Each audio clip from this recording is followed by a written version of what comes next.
আমরা হচ্ছে যে ট্রানজ্যাকশান দেখছিলাম সেটার আবার কিছু প্রপার্টি আছে। ট্রানজ্যাকশান জিনিসটাকে বুঝতে হবে। ট্রানজ্যাকশান জিনিসটা কি, যে একজনের থেকে যখন আমি কোনো টাকা আরেকজনের কাছে শিফট করে দিচ্ছি সেটাকে বলা হচ্ছে ট্রানজ্যাকশান। এখন ডিবিএমএসে আমরা হচ্ছে ট্রানজ্যাকশান কেন করছি, আমরা যদি বিভিন্ন ব্যাংকিং সিস্টেমের কথা চিন্তা করি, সেই বিভিন্ন ব্যাংকিং সিস্টেমে কি এই যে ট্রানজ্যাকশানগুলো হচ্ছে না, একজন ক্লায়েন্টের থেকে টাকা নিয়ে হচ্ছে আরেকজনের কাছে পাস করে দিচ্ছে, কিংবা হচ্ছে আপনার নিজেরই অ্যাকাউন্ট, আপনি হচ্ছে বিভিন্ন জায়গায় শপিং করছেন, আপনার অ্যামাউন্ট থেকে ব্যালেন্সগুলো কমে যাচ্ছে, তাদের যেখান থেকে শপিং করছেন তাদের অ্যাকাউন্টে যে অ্যাড হচ্ছে। তো এগুলো তো বিভিন্ন রকম ডাটাবেস ম্যানেজ করেই রাখতে হয় তাদেরকে, নাহলে কার অ্যাকাউন্টে কত টাকা, এই হিসাবগুলো তারা রাখবে কীভাবে? তো এই যে ট্রানজ্যাকশান, এই ট্রানজ্যাকশানের কিছু প্রপার্টি আছে, যে প্রপার্টিকে শর্ট ফর্মে বলা হয় অ্যাসিড প্রপার্টি। Acid property. তো এই অ্যাসিড প্রপার্টির জিনিসগুলো কী কী? শুরুতেই যে এ দ্বারা বোঝায় হচ্ছে অ্যাটমিসিটি।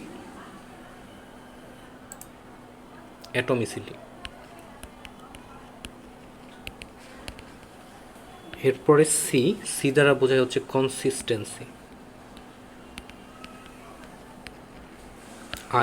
আই দ্বারা বোঝায় হচ্ছে আইসোলেশন।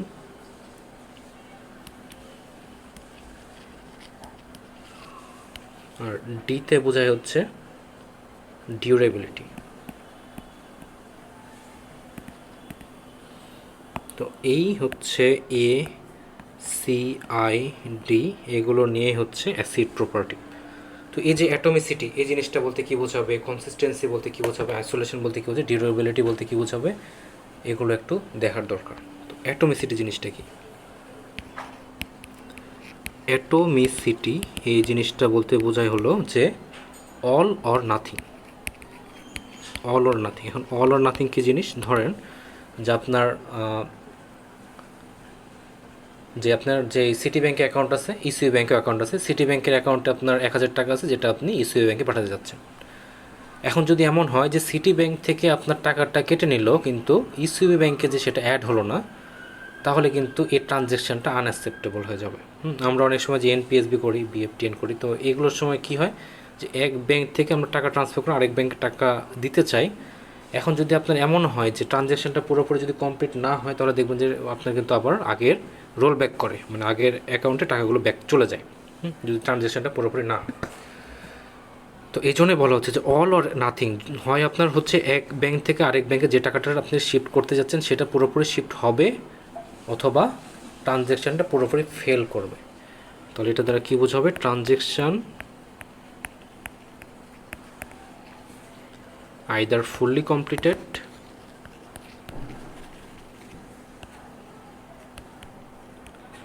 Or fully fails. ঠিক আছে, তো এইটা বোঝাবে হচ্ছে অ্যাটমিসিটি দিয়ে। নেক্সট ওয়ান হচ্ছে কনসিস্টেন্সি দ্বারা কী বোঝাবে? এটার এক্সাম্পল একটু আগেই দিলাম। কনসিস্টেন্সি সেটা হচ্ছে যে ব্যালেন্স কখনো হচ্ছে আপনার ব্যালেন্স সবসময় আপনার সমান থাকতে হবে ট্রানজ্যাকশনের আগে এবং ট্রানজ্যাকশনের পরে। যদি এই ব্যালেন্সটা না থাকে, আপনার লজিক্যালি কারেক্ট ট্রানজ্যাকশন হবে না। ওই যে একটা যেটা দেখালাম যে এর কাছে হচ্ছে 500 টাকা আছে, বি এর কাছে হচ্ছে 100 টাকা আছে, ট্রানজ্যাকশনের আগে তাদের টোটাল কত? এ প্লাস বি টোটাল হচ্ছে 600 টাকা।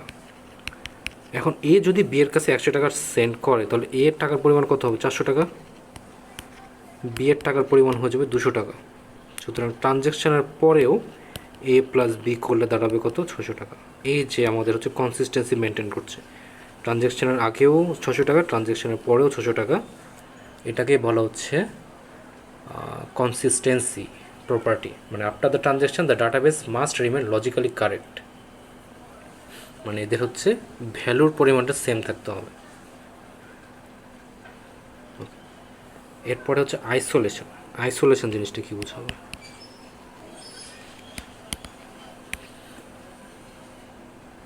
ওকে, তো আইসোলেশন জিনিসটা বোঝাবে, ধরেন যে আমরা যদি এটিএম বুথের কথা চিন্তা করি, আমরা তো সেম ব্যাংকের এটিএম বুথে অনেকেই টাকা ট্রানজ্যাকশন করি, টাকা ট্রান্সফার করি, এটা সেটা করি। তো মাল্টিপল ট্রানজ্যাকশান কিন্তু হতেই আছে। তো ওই মাল্টিপল ট্রানজ্যাকশানের জন্য কিন্তু একজনের কাজের উপরে আরেকজনের কোনো ইন্টারফেয়ার কিন্তু হয় না।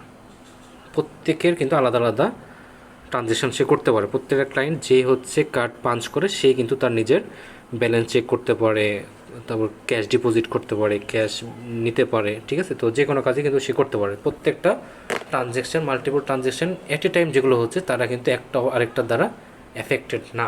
তো এই জিনিসটাকে বলা হচ্ছিল আইসোলেশন। তো এই জিনিসটাকে যদি আমরা ভালো মতো লিখতে যাই তাহলে কি লিখবো, যে multiple ট্রানজ্যাকশানস happening at the same time must not interfere each other.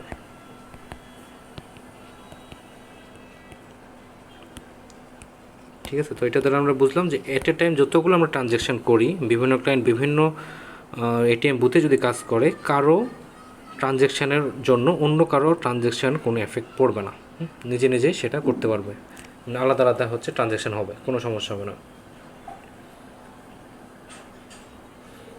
তো ধরেন এরকম যদি হয় যে দুইটা এটিএম থেকে যে আপনার মানি যদি উইথড্র করতে চান আপনার অ্যাকাউন্ট থেকে, দেখা যাবে যে সেখানেও কিন্তু আপনার কোনো ট্রানজ্যাকশানে ইফেক্ট পড়বে না। আরেকটা হচ্ছে লাস্ট ওয়ান, সেটা হচ্ছে ডিউরেবিলিটি। ডিউরেবিলিটি বলতে বোঝায় হচ্ছে স্থায়িত্ব, যা আপনি কতক্ষণ স্থায়িত্ব রাখতে পারেন সেটাকে বলা হয় ডিউরেবিলিটি। তো অ্যাসেট প্রপার্টি বা হচ্ছে ট্রানজ্যাকশান, ডিবিএমএসে যে ট্রানজ্যাকশান আছে তার যেই প্রপার্টি সেই অনুযায়ী ডিউরেবিলিটি বলতে বোঝাবে যে ওয়ান্স ডান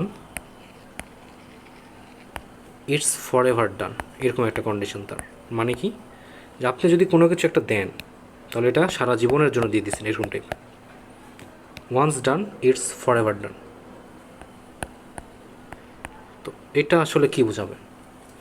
এটা দ্বারা বোঝাবে আপনি যখন ধরেন সিটি ব্যাংকের যে সিটি টাচ অ্যাপসটা আছে সেখান থেকে আপনি মোবাইল ওয়ালেট যে বিকাশের কিছু টাকা সেন্ড করবেন। তো আপনি যদি 500 টাকা সেন্ড করেন, আপনার যখন ট্রানজ্যাকশান সাকসেসফুল মেসেজ দেখাবে বা ডিসপ্লেতে করবে সিটি টাচে অ্যাপের মাধ্যমে, ওটা যখন হয়ে যাবে আপনি যদি আফসোসও করেন যে আমি বিকাশে কেন টাকা নিলাম, কোনো কিছু করার নাই আর, ঠিক আছে? তার মানে হচ্ছে একবার আপনি দিয়ে দিয়েছেন, মানে ওইটা ফর এভারের জন্য দিয়ে দিয়েছেন, আজীবনের জন্য দেওয়া হয়ে গেছে, আর ওটা ব্যাক করা যাবে না। যে ট্রানজ্যাকশানটা কমিট হয়ে গেছে সে ট্রানজ্যাকশানটা আর ফেরানো সম্ভব না। তার মানে এটা দ্বারা কী বোঝাবে, আফটার দ্য ট্রানজ্যাকশান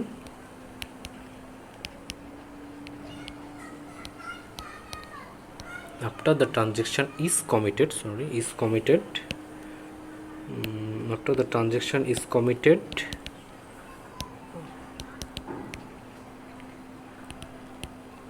ট্রানজ্যাকশানটা যখন শেষ হয়ে যাবে তখন কী হবে, দ্য রেজাল্ট মাস্ট স্টে, রেজাল্টটা এটা স্টে করতে হবে। ধরেন আপনি ও যে ট্রানজ্যাকশান করে ফেললেন, 500 টাকা বিকাশে সেন্ড হয়ে গেছে, কিন্তু আপনার অ্যাকাউন্টে দেখা যাচ্ছে যে এখনও 500 টাকা ডিসপ্লে করছে, তাহলে কিন্তু আবার হবে না।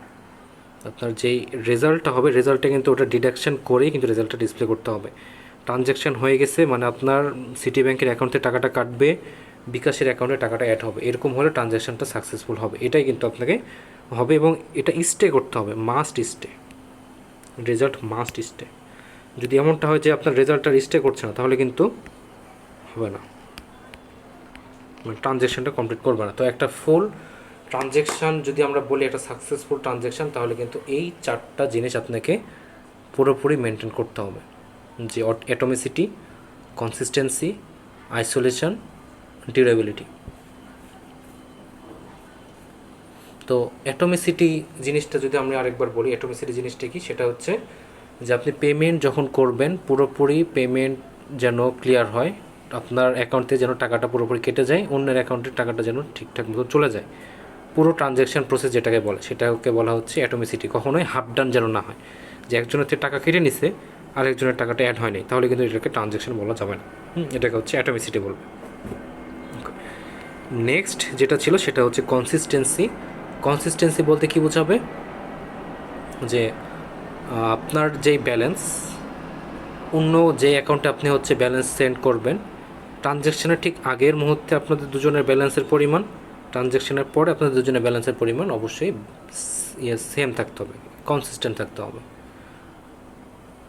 নেক্সট হচ্ছে আইসোলেশন। আইসোলেশন বোঝাবে যে যদি আপনারা thousands of people at a time কোনো কিছু অর্ডার প্লেস করে, বা হচ্ছে কোনো জায়গায় ট্রানজ্যাকশন করে, একটা ইন্ডিভিজুয়াল পিপলের কারণে যেন অন্য কোনো পার্সনের বা বাকি যারা আছে তাদের যেন ট্রানজ্যাকশানে কোনো সমস্যা না হয়, সেটা এনশিওর করতে হবে। এটাকে বলা হচ্ছে আইসোলেশন। আর ডিউরেবিলিটি জিনিসটা বোঝাবে যে যখন কোনো একটা ট্রানজ্যাকশান হয়ে যাবে, সেই ট্রানজ্যাকশনের ইফেক্টটা যেন সব সময়ের জন্য থেকে যায়। একবার ট্রানজ্যাকশান হয়ে গেছে মানে ওটা আর কখনো ফেরতযোগ্য না, দুই জায়গা থেকেই হচ্ছে সে জায়গাটা যেন রেজাল্টটা স্টে করে। ঠিক আছে, তো এই হচ্ছে ট্রানজ্যাকশান। এ পর্যন্ত বোঝা গেছে সবার ট্রানজ্যাকশনের প্রপার্টি? জি স্যার, বুঝতে পারছি স্যার। আমাদের সিলেবাস নিয়ে একটু কথা ছিল স্যার। হ্যাঁ বলেন। স্যার, সিলেবাস তো আপনি টপিকস গুলা দিচ্ছেন, কিন্তু টপিকস গুলার ভিতরে স্যার আরো অনেকগুলা করে টপিকস আছে। প্রত্যেকটা টপিকস এর ভিতরে 20টা 30টা করে স্লাইড আছে স্যার। আমরা কোনগুলা পড়বো স্যার? পড়তে তো হবে সবই। অনেকগুলা তো স্যার। স্যার যদি একটু ছোট করে দিতেন তাহলে একটু ভালো হতো।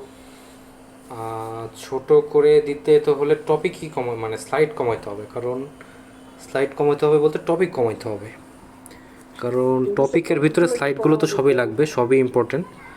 এখন যদি ইন্ডিভিজুয়ালি বলতে যাই, স্যার আমরা শেখার জন্য তো সেটা সবই পড়বো, কিন্তু পরীক্ষার জন্য আর কি কোনগুলা পড়তে হবে, বা পরীক্ষায় আসার মতো কোন কোন টপিকস গুলা একটু স্পেসিফিক